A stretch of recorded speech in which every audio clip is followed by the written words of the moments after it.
gleich zu. Hey, hab da a Idee, weil mit Veidel in der Hosen, das tut ja doch manchmal weh. Wie war das? Ich mein ja leid und tu's mich nicht davieren.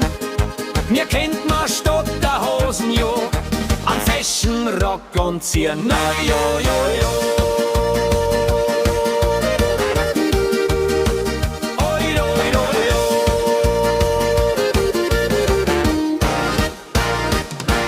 Unter Flagge braucht man nix, mit n eisenblanker Bein.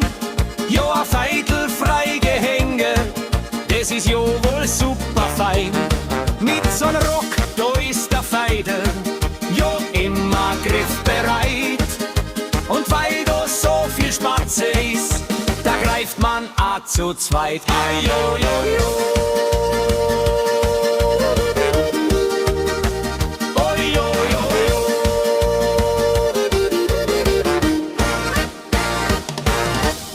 Mit so einem Fashion-Kittel fühlt man sich erst recht als Mann,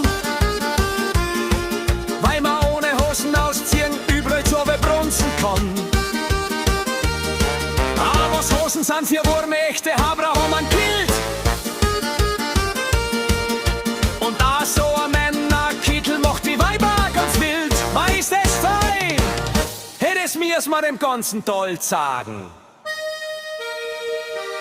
Aufgeschaut, Mann, da, du schaust her, schaust lei an mein Fischepfort, mit meinem neigen alten Kilt, da bin ich der Chef im Ort.